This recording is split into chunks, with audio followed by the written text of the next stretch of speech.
Good morning, and thank you all for joining us today for our Ask a Specialist series. My name is Leticia Garcia Gonzalez, and I am a family service coordinator and a developmental specialist with the FIT program. And joining me today is Jean Porteous. Hello, everybody. So I've been with Las Cumbres since 1993 when I got my PT license off and on. So that is going on, I don't know, 30 years. So I've been doing babies for a long time. And it is exciting because this particular training that we're going to do today is something that we talk about at almost every session that I do. So it's one of those kind of prevailing thoughts in pediatric PT. So today we're going to talk about kids in containers. So what does that mean? And we're going to go through a few different containers and talk about recommendations, safety concerns, that kind of thing. So if you're not familiar with Las Cumbres Community Services, we have been around for 50 years. This webinar series is sponsored by Los Alamos County, and our focus is on children ages 0 to 6. If you all want to bring on some parents or invite them to these or future, please do so. And if at any time you have any questions, please enter them into the chat and we will be checking them throughout our talk today. And then I just want to add that there is a survey at the end of the training that we would love any constructive feedback and also giving us ideas for what you are interested in hearing about that we can structure some. Yep, we put our babies in things these days, right? So what are some containers? What are some names of things that you can buy on Amazon that position our babies while we are trying to make dinner? Well, I guess the first one that I think we should talk about is the car seat. So we all have to, mandatory, put our babies in the car seat. But now there's fancy strollers that the car seat can go into after they're out of the car. So then they don't even get taken out of the car seat. So back in the day, Sue Worthington, who was a PT that I worked with for years through Las Cumbres, we started noticing the bucket syndrome, that the babies were in these buckets, containers, and they hardly ever got taken out for hours, So car seats, one that we'll talk about today. What's a couple of other things that we're going to review today, Tish? We're going to talk about some bouncer seats, some swings, walkers, exersaucers. We'll touch on bumbos and floor seats. Good. And might touch a little bit on some high We used chairs. to call these things Johnny jump ups, but online it looked like they were called Jolly jumpers. So, we can use either word. I think it's interchangeable. I always call them a Johnny jump up. They're the ones that attach to the ceiling or the doorway, and the baby's in them, and people put babies in them really early. And then there's also these fancy things called jumpers now.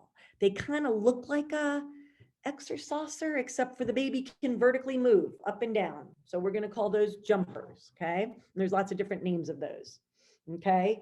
So let's just sort of first look at what are the advantages of containers? Tish, what do you think as a new parent? You've got two young children. What did you find was useful in terms of having positioners for kids? Well, I have two little ones under 4, and you have to use the restroom, you have to take a shower, you have to make dinner, and you have to put them somewhere that's safe, somewhere that they can't roll off the bed. And it's just giving you that 5 minutes of knowing where they are and knowing that they're safe, I guess, is for me, that was my thing with containers. Good. Yeah. And then, things like baby carriers, you can put them in those, and then the baby is on your body with you while you're getting something done using both hands, so that you're not having your hands constantly being used for holding, feeding, diaper changing, and all those other things that we do with our babies throughout the day. Now, there's also some, requirements. You have to put your baby in a car seat. If you've got more than one baby, you're probably going to be using a stroller, right? If you've got a baby at the kitchen table that isn't sitting independently, we're probably going to have them in a booster or high chair. So, they serve us throughout our day and our routines. But the big issue is with some of this stuff is that there's too much overuse. Okay. So one of the things that came up in my research for this workshop was 15 to 20 minutes a day in a container is considered moderate. Anything over that goes into the overuse. So if we kind of like even think about one meal, you know, I mean, that's going to take up a whole meal, 15 to 20 minutes. So we got to kind of be creative about it. And I kind of feel like the purpose of this is not to make parents feel guilty, but to just make them aware that in between all the times that we have our babies in our containers, we have to have them where? Out of the container, on the floor, in our arms, rolling around, taking a bath in a, a nice, we didn't even really include that, Tish, huh? The bath chair. Yeah. So, we just kind of want to really kind of emphasize the fact that it's easy to use these things and get into a habit of overuse. Okay. So the first thing I think we should talk about is, let's talk about our newborns, Tish. What do you think? Okay, we can, I'll start with carriers.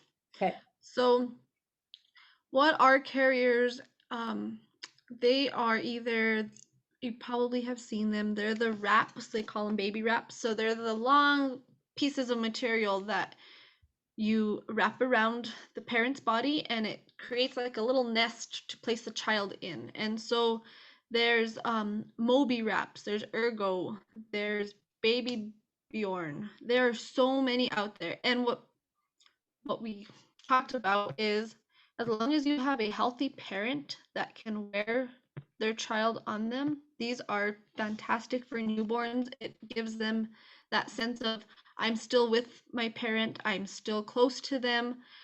They also have these backpack types. So you can wear them in the front, you can wear them on the back. As they get older, they have like the hiking ones where you can place the baby in and take them out for a walk.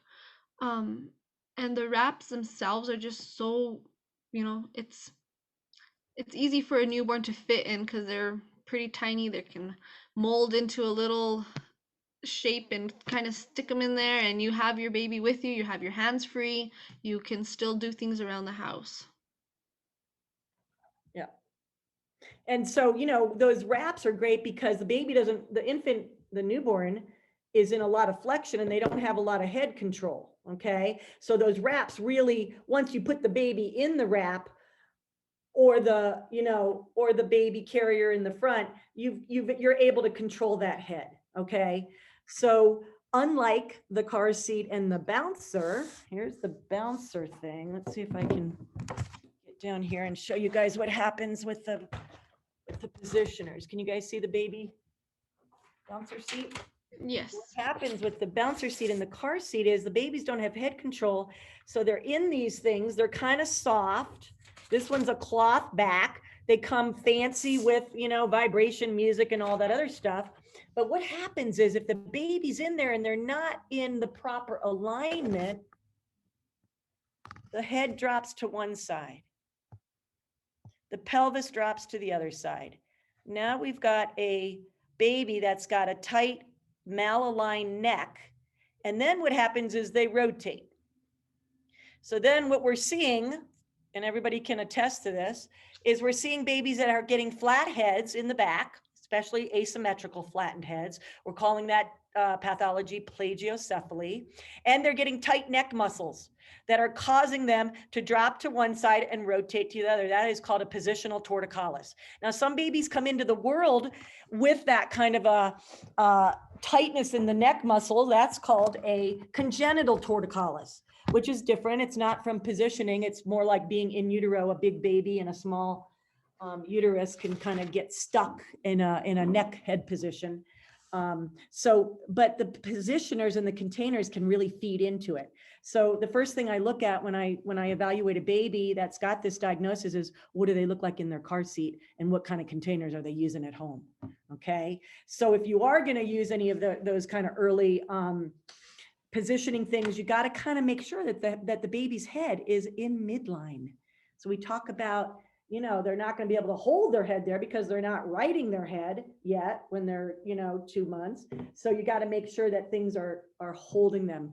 There's the little pillows that are in the car seats now that kind of come around and nest their head. And then you can build up some more stuff depending on what that baby looks like in in the car seat. I think the bouncers are definitely overused. The baby can't move much because of the softness of the seat back. So they can't readjust themselves. It's sort of like you being on a waterbed and trying to roll and you don't have great strength. You're not going to be able to push into that thing to get yourself aligned. So the baby just ends up staying there too long in a poor position. Okay. So that's one of the things that, we address as developmental specialists, PTs, OTs, and parents. Okay. What's the other, Tish, you want to talk about swings? Sure. Before we go on to swings, I'm curious about car seats, Jean. So if a child falls asleep on a long trip, Yeah. let's say, I mean, for me, coming home from any doctor's appointment is 45 minutes. So Right. my child's usually asleep in the car seat. I get the car seat down. What's the best thing to do next? Well, I think if a baby is sleeping, the best thing to do is get them onto a flattened surface so that they're not, inclined.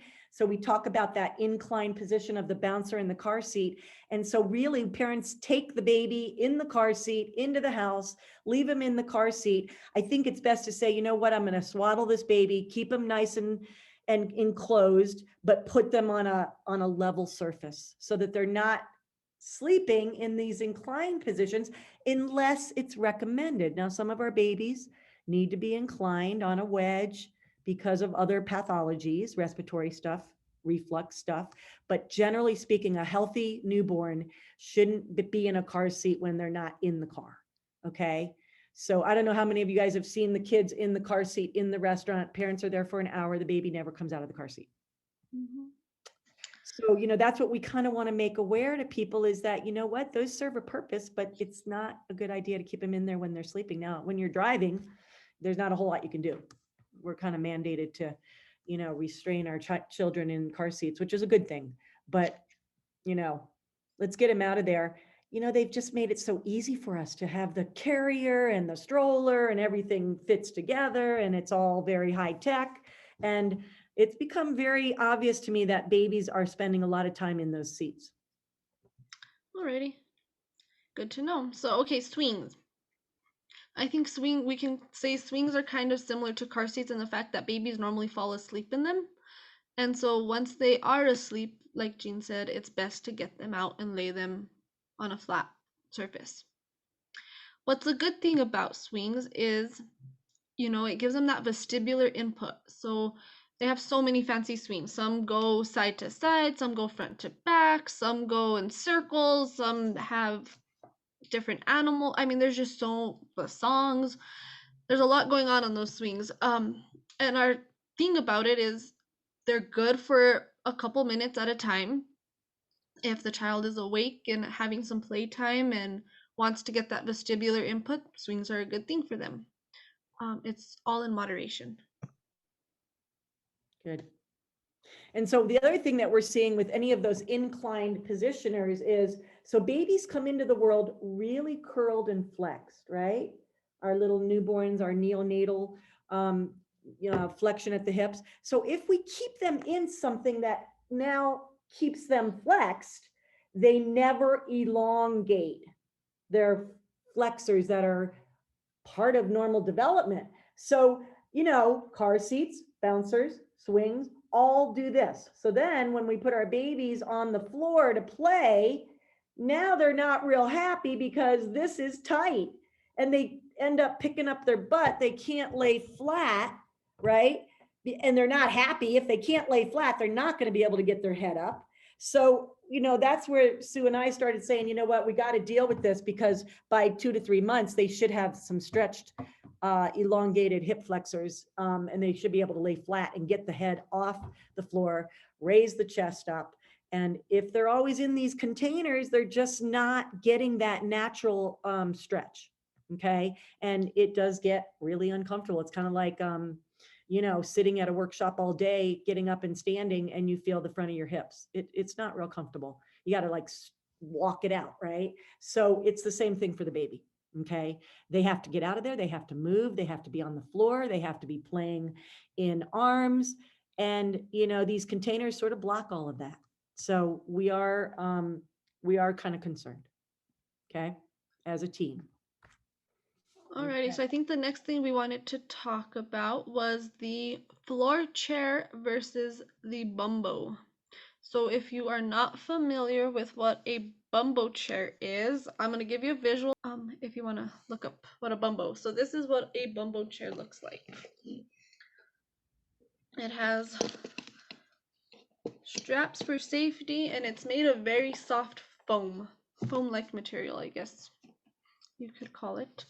So I guess we can talk a little bit of, so the floor chair, that's a bumbo. The floor chair, if you've seen them, they're those soft, I know one has a frog on it, has a little frog in the background, and it's super soft material. It goes pretty high up on the child, to the top of their head, depending on how big the baby is.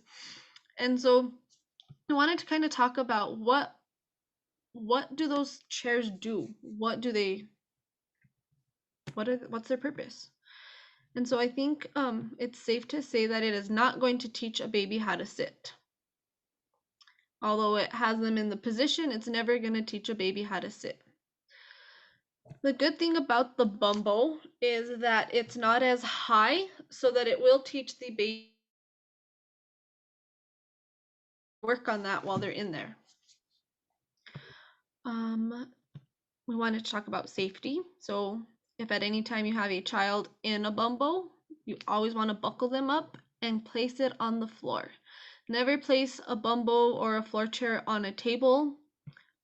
We all know babies are quick. They can easily kick off from where they are and tumble fast. Jean, I think there was something about. So I wanted to say something that the bumbo, I actually therapeutically like the bumbo because it sort of holds the pelvis. They can stack up their vertebrae, but what it doesn't do is, because it's kind of coming up to the shoulder, back of the shoulder blade and shoulder girdle, is it doesn't really allow a baby to get stimulated and use the muscles that really work on the trunk and the thorax and all that stuff. So, it's not really strengthening them. It's getting them comfortable in sitting. It's providing them a place to sit, but it's not really working them that much. So I always say to parents, you can use the bumbo, especially if we want let's say we have a baby that doesn't really play a lot. The bumbo is going to give them some nice sitting support while they start to get some fine motor, hand to mouth kind of stuff. Okay, in an upright position. It works really well for that hand-eye coordination because, sometimes when they're on the floor, playing around on the floor, they're looking at the ceiling. So now they're up here. I have a baby right now that I'm working with who I really want to do some visual exploration. The bumbo works great. Okay, the mom can be in front, they're engaged. So there's this kind of therapeutic quality to it, but you got to get the baby out and still work on the sitting balance between your legs, or with the boppy, that now they're working their muscles. The boppy is the floor positioner that looks like a U. It's padded. I put it around the base of the baby's pelvis. It keeps them from falling back and over, but they still have to work themselves to come back up to midline. So whereas the bumbo doesn't do that, although I have seen babies thrust out of it, just so you know, they can, even with the buckle, kind of pick up their pelvis at 6 to 8 months and start kind of arching themselves back. So it does have that potential to not be used after a certain point of time. I like the tray on the bumbo. I think it allows babies to have toys on it. They start playing the gravity game where they can drop things off, right? And yes, you're right, Tish. It totally teaches some really nice head writing mechanisms that babies need to get independently. Okay. So that's this one. You know how we have the baby and the head comes forward and then the parent's doing this to kind of support the head. In the bumbo chair, there's nothing here. So they have to kind of figure out how to get that head back into the center of their body. Okay. So it does teach them some strengthening, gives them some activities to strengthen their neck muscles and shoulder girdles because they're not positioned. Okay.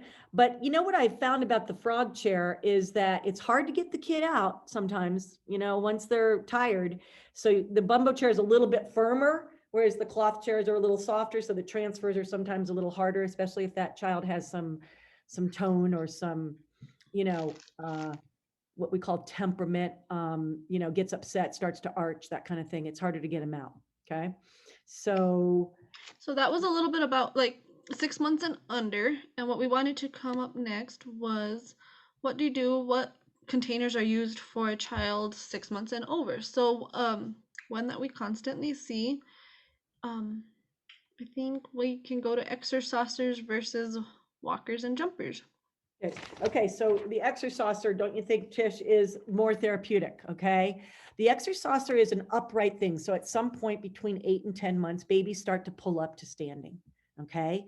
Um, and it might even be earlier, but usually I don't put babies in these things until they're showing me that they've got some floor mobility. Babies are rolling, they're getting on hands and knees, they're starting to crawl, then they're kind of starting to pull up. So I usually don't recommend using these things too young. Okay. I'd say not before 7 months. And exercisers are the ones that do not have wheels. So I found some articles on, um, there was a 2018 pediatric study by two PTs, and I think it might have been in Australia. And they looked at walkers, baby walkers. And they found that, and they looked from, I don't know, I think it was up to 15 months. 230,000 babies ended up in the ER due to baby walker injuries. So my first point with the baby walkers is that they're not safe. Okay. And actually, the American Academy of Pediatrics has recommended to ban baby walkers. They are banned in Canada now, and I bet in other countries like Sweden and Australia, but they're still being sold in our country, and they have wheels. And so what happens is babies learn how to move in these things in a sling seat. So they're not actually working on standing alignment. Now they're flying 3 feet a second across the floor, getting into all sorts of trouble. Things like reaching for things that aren't necessarily safe, getting into hot things on the counter. So we're seeing hospital emergency room things for facial injuries, burns, choking, accidental poisoning, because now they're getting into things. Even if the parents are around, they can't be quick enough because the baby's quicker. They figure out how to fly across the room, and we've all sort of seen it, right? Babies can also get toe and finger fractures, fractured skull, because these things can flip or collapse, and then the TBI, the early traumatic brain injury. If they crash and hit their head and fracture their skull, they're going to have a little bit of a brain injury. Okay. So it's not so much poor supervision, it's just that they're speed of the movement and that they can get themselves into things that we don't want them into. Okay. So walkers are highly discouraged in our early intervention profession. Okay. Um, exercisers have the same problem. It's still a sling seat. You're still not aligned. There's no wheels, and it does sort of move like this. So they're working a little bit on some therapeutic trunk riding, and there's toys that they can play on. They learn how to pivot in it. But both of these kinds of things can encourage toe standing, which is a really hard habit to change. Um, it's mainly because they're leaning forward in them. So the parents have the baby in the thing. The babies don't have the proper alignment. They're leaning forward. That puts them on their toes. And now they're toe standing instead of standing flat. Okay. And then they get out of it and they have a habit, because they could have a little bit of a tightness in their posterior calf muscles because of the fact that they're in the walker or the exerciser. So the main thing is if you use an exerciser, you want to make sure that the baby has their feet flat and that they're as aligned as possible. So with those exercisers, I know I use them personally for my kids when they were small, is that they all have usually 3 to 4 different settings. So when you put your child in, start them. I always recommend parents start them at the lowest setting and see where they are. Are they flat on their feet? Are they able to reach the toys? And then it goes from there. So as your child, grows and gets taller, you can always adjust it a little higher. Um, I know we've recommended in the past, like if you need to put a book underneath or a box underneath, depending on the size of the child and the the actual exersaucer. Some don't always have those settings, but making sure that your child can put those feet flat when they are in there. Tish, one of the things that I came across in the research for this workshop was, how all these positioners and containers have toys attached to them, Mm-hmm. right? But they're not manipulating the toys, are they? They're there, they might be moving them and shaking them and looking at the mirrors and stuff, but they're not actually doing something because they're attached to the toy, right? Exactly. Yep. So what they found is that, parents think, oh, good, my baby's being stimulated with their hands, but it's not the same as playing with the toy, transferring it from one hand to another, bringing it to their mouth, all of that kind of stuff that happens when we have a couple of toys on the floor. The baby's now sitting independently, manipulating, reaching for the toy, working on getting out of sitting. All that stuff can't happen in the exersaucer. It is a place to be for a short period of time, 10 minutes, 12 minutes, something like that. Then we get our babies out, work on the other stuff. So, once again, if overused, so this might be a good time to talk about this research that these two PTs did. They investigated 8-month-olds, okay? And they were normally developing babies. And it was Abbott and Bartlett. I think they were out of Australia. It's an article I found in the 2001 May issue of Child Care Health Development, and it's online under PubMed. Anyways, what they found, they used the AIMS, which is one of the tests that we use at Las Cumbres. It's the Alberta Infant Motor Scales.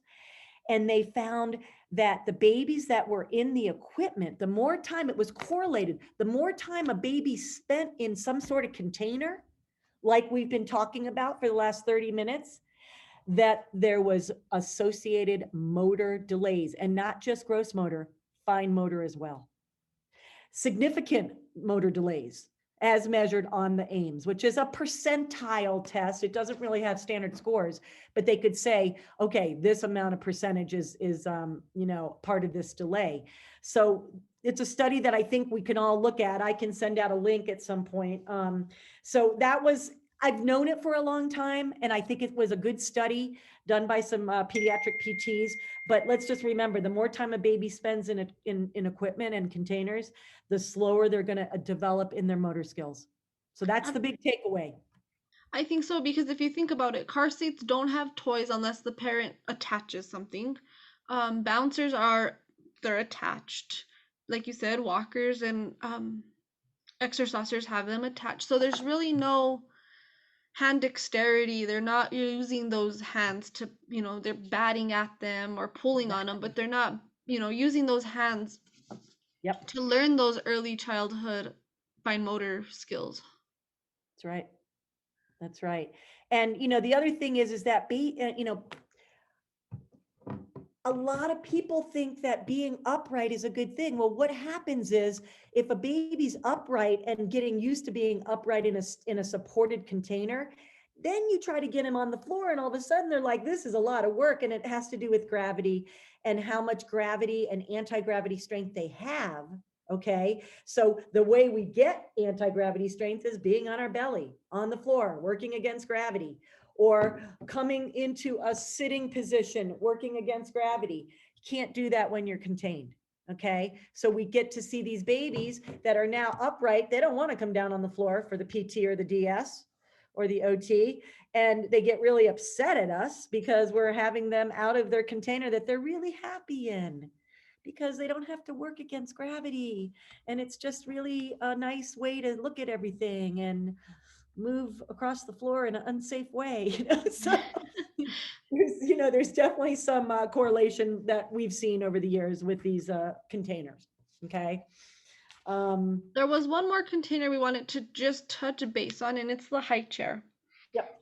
And I know as a DS, I see it often is the high chairs, it's a little, they put kids in for lunchtime and come 45 minutes later, the child is still sitting in that high chair because they're entertained, they have snacks, they're content, they have everything they need right there.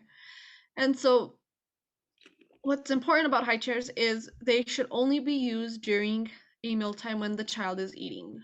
So, you don't, for myself, I know I don't put my child in that high chair until I have food ready at the table for him to actually eat, because, well, he just likes to be in there doing what he needs to do in there. He's not one to just kind of lay back in there. Um, Whereas I've seen, like, at my parents' house, I can go and he's taking a full nap in there. And my mom's like, oh, well, he fell asleep in there, so I just left him. So it's one of those things that's easy to, it's it's a container that's easy where the child is strapped, they're not going to fall out of, so they can just stay there.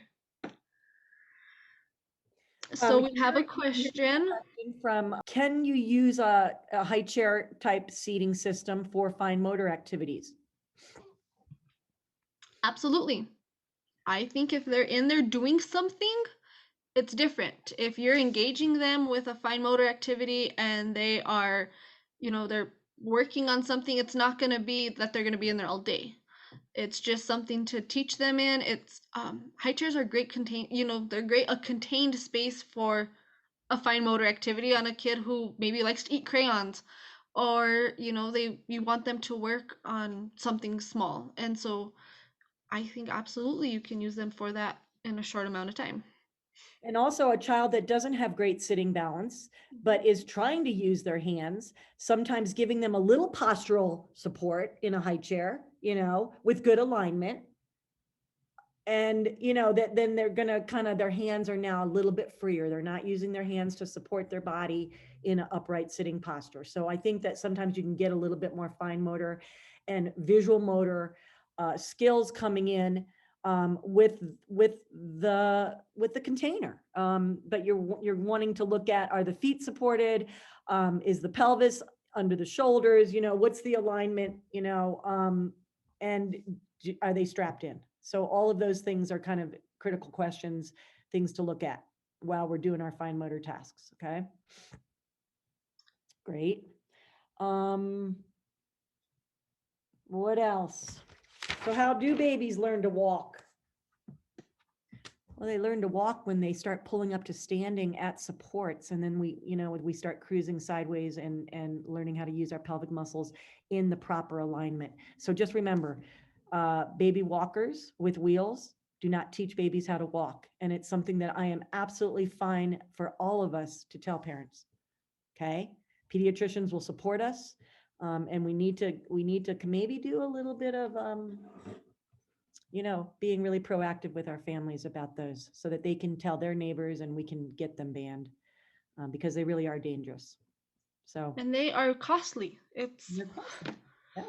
They're very costly for.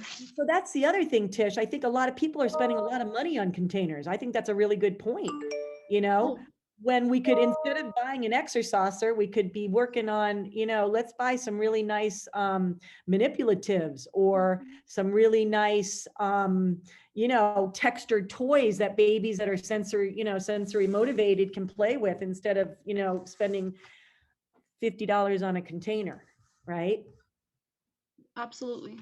So, so there's always that idea of what else can we spend our money on, these fancy things that put our babies in uh, a position that doesn't allow them to move, right?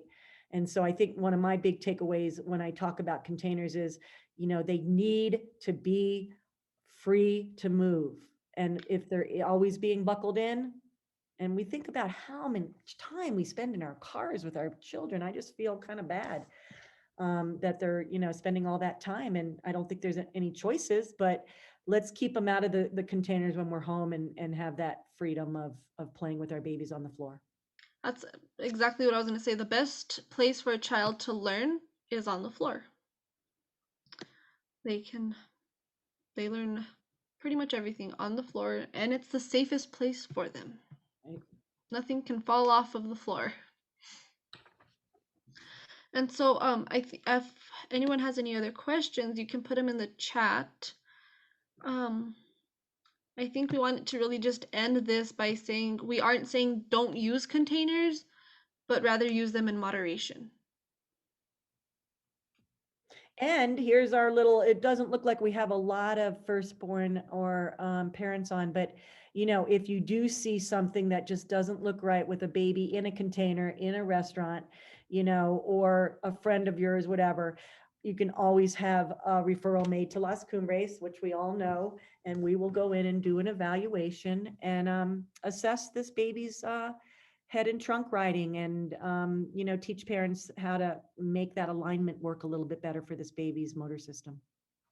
Absolutely. And just a reminder, on our website, we have one more question if we want to touch base on that before we. The pack and plays. Yeah. So I think the pack and plays are great. Those are like the playpens, right? Mhm. They're modular, so you can take them and, even use them outdoors if you're camping and things. So I think they're great. They're flat, so it allows the baby, room to play, but they're safe. So I totally love those things. And I think that also parents are coming up with some good ideas about how to sort of keep a child on the floor with